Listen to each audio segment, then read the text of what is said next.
ಎಲ್ಲರಿಗೂ ನಮಸ್ಕಾರ. ಕರಾವಳಿ ಸ್ವಾದಕ್ಕೆ ಸ್ವಾಗತ. ಇವತ್ತಿನ ವಿಡಿಯೋದಲ್ಲಿ ತುಂಬಾ ಸುಲಭದಲ್ಲಿ ಶಿವರಾತ್ರಿ ಹಬ್ಬಕ್ಕೆ ಹುರಿದಕ್ಕಿ ತಂಬಿಟ್ಟನ್ನ ಹೇಗೆ ಮಾಡೋದು ಅಂತ ತೋರಿಸ್ಕೊಡ್ತಾ ಇದ್ದೀನಿ. ಬನ್ನಿ ಮಾಡುವ ವಿಧಾನ ನೋಡೋಣ.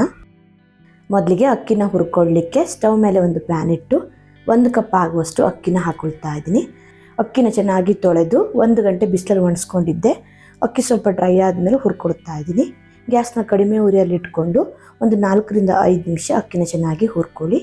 ಅಕ್ಕಿ ಸ್ವಲ್ಪ ಕೆಂಪಗಾಗಿ ಗರ್ಗರಿ ಆಗೋ ತನಕ ಹುರ್ಕೊಂಡು ನಂತರ ಇದನ್ನು ತೆಗೆದು ಒಂದು ಪ್ಲೇಟಿಗೆ ಹಾಕಿ ತಣಿಲಿಕ್ಕೆ ಬಿಡ್ತಾ ಇದ್ದೀನಿ. ಅಕ್ಕಿ ಚೆನ್ನಾಗಿ ತಣಿಲಿ. ನಂತರ ಅದೇ ಪ್ಯಾನ್ಗೆ ಒಂದು 1/4 ಕಪ್ ಆಗುವಷ್ಟು ಹೆಸರು ಬೇಳೆನ ಹಾಕೊಳ್ತಾ ಇದ್ದೀನಿ.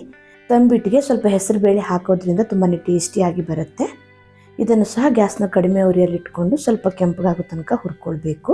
ಬೇಕಿದ್ರೆ ಒಂದು 1/4 ಕಪ್ ಆಗುವಷ್ಟು ಗೋಧಿನೂ ಕೂಡ ಹುರಿದು ಹಾಕೊಳ್ಬಹುದು, ಚೆನ್ನಾಗಾಗತ್ತೆ. ನೋಡಿ, ಈ ರೀತಿ ಹೆಸರು ಬೇಳೆನ ಚೆನ್ನಾಗಿ ಹುರ್ಕೊಂಡು ಇದನ್ನು ಸಹ ತೆಗೆದು ಅಕ್ಕಿ ಜೊತೆನೆ ತಣಿಲಿಕ್ಕೆ ಬಿಡ್ತಾ ಇದ್ದೀನಿ. ಚೆನ್ನಾಗಿ ತಣಿದ ಮೇಲೆ ಇದನ್ನು ಪೌಡ್ರ್ ಮಾಡ್ಕೊಳ್ಬೇಕು. ನಂತರ ಅದೇ ಕಪ್ನ ಅಳತೆಯಲ್ಲಿ ಒಂದು 1/4 ಕಪ್ ಆಗುವಷ್ಟು ಕಡಲೆ ಬೀಜ ಅಥವಾ ಶೇಂಗಾನ ಹಾಕೊಳ್ತಾ ಇದ್ದೀನಿ. ಇದನ್ನು ಕೂಡ ಚೆನ್ನಾಗಿ ಹುರ್ಕೊಳ್ಳಿ. ನೋಡಿ, ಈ ರೀತಿ ಸ್ವಲ್ಪ ಕೆಂಪಗಾಗಿ ಸಿಪ್ಪೆಲ್ಲ ಬಿಟ್ಕೊಳ್ಳೋ ತನಕ ಹುರ್ಕೊಂಡು ಇದನ್ನು ಇವಾಗ ತೆಗೆದು ಒಂದು ಪ್ಲೇಟಿಗೆ ಹಾಕಿ ಪಕ್ಕದಲ್ಲೇ ತೆಗೆದುಕೊಳ್ತಾ ಇದ್ದೀನಿ. ತಣದ ಮೇಲೆ ಸಿಪ್ಪೆನ ತೆಗೆದು ಪುಡಿ ಮಾಡ್ಕೊಳ್ಬೇಕು. ನಂತರ ಅದೇ ಪ್ಯಾನ್ಗೆ ಒಂದು 2 ರಿಂದ 3 ಚಮಚ ಆಗುವಷ್ಟು ಬಿಳಿ ಎಳ್ಳು ಹಾಕೊಳ್ತಾ ಇದ್ದೀನಿ. ಬಿಳಿ ಎಳ್ಳು ಬದಲು ಕಪ್ಪೆಳ್ಳು ಕೂಡ ಹಾಕ್ಕೊಳ್ಬಹುದು. ಕಡಿಮೆ ಉರಿಯಲ್ಲಿ ಇಟ್ಕೊಂಡು 1 ರಿಂದ 2 ನಿಮಿಷ ಎಳ್ಳನ್ನ ಚೆನ್ನಾಗಿ ಹುರ್ಕೊಳ್ಳಿ. ನೋಡಿ, ಈ ರೀತಿ ಲೈಟಾಗಿ ಎಳ್ಳು ಸಿಡಿಲಿಕ್ಕೆ ಸ್ಟಾರ್ಟ್ ಆಗೋ ತನಕ ಹುರ್ಕೊಂಡು ಇದನ್ನು ತೆಗೆದು ಒಂದು ಪ್ಲೇಟಿಗೆ ಹಾಕಿ ಎತ್ತಿಟ್ಕೊಳ್ತಾ ಇದ್ದೀನಿ.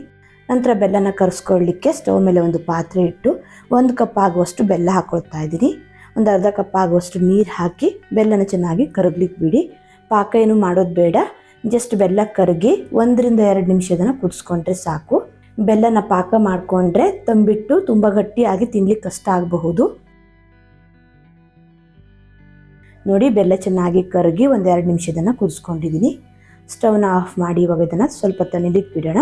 ಅಷ್ಟು ತನಕ ಉಂಡೆ ಮಾಡಲಿಕ್ಕೆ ಪೌಡ್ರ್ ಮಾಡ್ಕೊಳ್ಳೋಣ. ಹುರಿದಿರೋ ಅಕ್ಕಿ ಮತ್ತು ಹೆಸರು ಬೇಳೆ ಎರಡು ಚೆನ್ನಾಗಿ ತಣದಿದೆ. ಇದನ್ನು ಇವಾಗ ಮಿಕ್ಸಿಗೆ ಹಾಕಿ ನುಣ್ಣಗೆ ಪೌಡ್ರ್ ಮಾಡ್ಕೋಬೇಕು. ಹಾಗೆ ಒಂದು 5 ಏಲಕ್ಕಿನ ಸಿಪ್ಪೆ ತೆಗೆದು ಹೆಸರು ಬೇಳೆ ಮತ್ತು ಅಕ್ಕಿ ಜೊತೆ ಹಾಕಿ ಪುಡಿ ಮಾಡ್ಕೊಳ್ತಾ ಇದ್ದೀನಿ. ಇದೆಲ್ಲವನ್ನು ಪೌಡ್ರ್ ಮಾಡ್ಕೊಳ್ಬೇಕು. ನೋಡಿ, ಈ ರೀತಿ ನುಣ್ಣಗೆ ಪೌಡ್ರ್ ಮಾಡಿಕೊಂಡು ಇದನ್ನು ಒಂದು ಮಿಕ್ಸಿಂಗ್ ಬೌಲ್ಗೆ ಹಾಕ್ಕೊಳ್ತಾ ಇದ್ದೀನಿ. ಹಾಗೆ ಒಂದು ಅರ್ಧ ಕಪ್ ಆಗುವಷ್ಟು ಒಣ ಕೊಬ್ಬರಿ ತುರಿ, ಹುರಿದಿಟ್ಕೊಂಡಿರೋ ಎಳ್ಳನ್ನು ಇವಾಗ ಸೇರಿಸ್ಕೊಳ್ತಾ ಇದ್ದೀನಿ. ಕಡಲೆ ಬೀಜನ ಹುರಿದಿಟ್ಕೊಂಡಿದ್ನೆಲ್ಲ ನೀಟಾಗಿ ಸಿಪ್ಪೆನೆಲ್ಲ ತೆಗೆದು ಸ್ವಲ್ಪ ಕಡಲೆ ಬೀಜನ ಹಾಗೆ ಹಾಕ್ಕೊಳ್ತಾ ಇದ್ದೀನಿ. ಜೊತೆಗೆ ಒಂದು 1/4 ಕಪ್ ಆಗುವಷ್ಟು ಹುರ್ಗಡ್ಲೆನ ತೊಗೊಂಡು ಸ್ವಲ್ಪ ಹುರ್ಗಡ್ಲೆನ ಹಾಗೆ ಹಾಕ್ಕೊಳ್ತಾ ಇದ್ದೀನಿ. ಈ ರೀತಿ ಮಾಡೋದ್ರಿಂದ ತಂಬಿಟ್ಟು ತಿನ್ನುವಾಗ ಬಾಯಿಗೆ ಅಲ್ಲಲ್ಲಿ ಸಿಕ್ಕಿ ತುಂಬ ಚೆನ್ನಾಗಿರುತ್ತೆ. ನಂತರ ಈ ಹುರ್ಗಡ್ಲೆ ಮತ್ತು ಕಡಲೆ ಬೀಜ ಎರಡನ್ನು ಮಿಕ್ಸಿ ಜಾರಿಗೆ ಹಾಕಿ ಸ್ವಲ್ಪ ತರಿಯಾಗಿ ಪುಡಿ ಮಾಡ್ಕೊಳ್ಬೇಕು. ತುಂಬ ನುಣ್ಣಗೇನು ಪುಡಿ ಮಾಡೋದು ಬೇಡ. ನಂತರ ಇದನ್ನು ಮಿಕ್ಸಿಂಗ್ ಬೌಲ್ಗೆ ಹಾಕಿ ಎಲ್ಲವನ್ನು ಚೆನ್ನಾಗಿ ಮಿಕ್ಸ್ ಮಾಡ್ಕೊಳ್ಬೇಕು. ನಾನು ತೊಗೊಂಡಿರೋ ಕ್ವಾಂಟಿಟಿಯಲ್ಲಿ ಒಂದು 7 ರಿಂದ 8 ಆಗುವಷ್ಟು ತಂಬಿಟ್ಟನ್ನ ಮಾಡ್ಕೊಳ್ಬಹುದು. ನೀವೇನಾದರೂ ಜಾಸ್ತಿ ಪ್ರಮಾಣದಲ್ಲಿ ಮಾಡೋದಾದರೆ ಎಲ್ಲ ಪದಾರ್ಥನೂ ಜಾಸ್ತಿ ಹಾಕ್ಕೊಳ್ಬೇಕಾಗತ್ತೆ. ನೀಟಾಗಿ ಮಿಕ್ಸ್ ಮಾಡಿಕೊಂಡು ನಂತರ ಬೆಲ್ಲದ ನೀರನ್ನು ಹಾಕಿ ಕಲಿಸ್ಕೊಳ್ಬೇಕು. ಒಂದೇ ಸಲ ಜಾಸ್ತಿ ಬೆಲ್ಲದ ನೀರನ್ನು ಹಾಕೊಳ್ಳಿಕ್ಕೆ ಹೋಗಬೇಡಿ, ಸ್ವಲ್ಪನೇ ಹಾಕಿ ಕಲಿಸ್ಕೊಳ್ಳಿ. ಬೆಲ್ಲದ ನೀರನ್ನು ಹೀರಿ ಚೆನ್ನಾಗಿದು ಅಂಡುಕೊಂಡು ಉಂಡೆ ಕಟ್ಟಲಿಕ್ಕೆ ಆಗಬೇಕು. ನಾನಿಲ್ಲಿ ಗಸಗಸೆನ ಹಾಕಿಲ್ಲ, ಬೇಕಿದ್ರೆ ಸ್ವಲ್ಪ ಗಸಗಸೆನ ಹುರಿದು ಕೂಡ ಹಾಕ್ಕೊಳ್ಬಹುದು. ಸ್ವಲ್ಪ ಬೆಲ್ಲದ ನೀರನ್ನು ಹಾಕಿ ಮಿಕ್ಸ್ ಮಾಡಿಕೊಂಡು ಚೆನ್ನಾಗಿದು ಅಂಡ್ಕೊಂಡ್ಮೇಲೆ ಉಂಡೆನ ಮಾಡ್ಕೊಂಡ್ರೆ ಆಯಿತು. ತಂಬಿಟ್ಟು ಉಂಡೆ ಸ್ವಲ್ಪ ದೊಡ್ಡದಾಗಿ ಮಾಡಿದರೆ ಚೆನ್ನಾಗಿರುತ್ತೆ, ತೀರಾ ಚಿಕ್ಕದಾಗಿ ಮಾಡ್ಕೊಳ್ಳಿಕ್ಕೆ ಹೋಗಬೇಡಿ.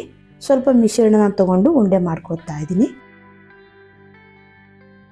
ನೋಡಿ, ನಾನಿಲ್ಲಿ ಈ ಸೈಜಲ್ಲಿ ತಂಬಿಟ್ಟು ಉಂಡೆನ ಮಾಡ್ಕೊಂಡಿದ್ದೀನಿ.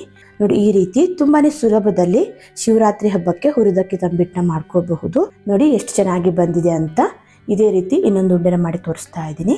ಒಂದು ವೇಳೆ ಇದು ಗಟ್ಟಿ ಆಯಿತು, ಸರಿಯಾಗಿ ಉಂಡೆ ಕಟ್ಟಲಿಕ್ಕೆ ಆಗ್ತಿಲ್ಲ ಅಂದರೆ ಮತ್ತೆ ಸ್ವಲ್ಪ ಬೆಲ್ಲದ ನೀರನ್ನು ಹಾಕಿ ಚೆನ್ನಾಗಿ ಕಲಿಸ್ಕೊಂಡು ಉಂಡೆನ ಮಾಡ್ಕೊಳ್ಳಿ. ನೋಡಿ, ಇದು ಕೂಡ ರೆಡಿ ಆಯಿತು. ನೋಡಿದ್ರಲ್ವಾ ಹುರಿದಕ್ಕಿ ತಂಬಿಟ್ಟನ್ನ ಹೇಗೆ ಮಾಡೋದಂತ. ತುಂಬಾ ಸುಲಭದಲ್ಲಿ ಮಾಡ್ಕೊಳ್ಬಹುದು. ಟೇಸ್ಟ್ ಅಂತೂ ಸೂಪರ್ ಆಗಿರುತ್ತೆ.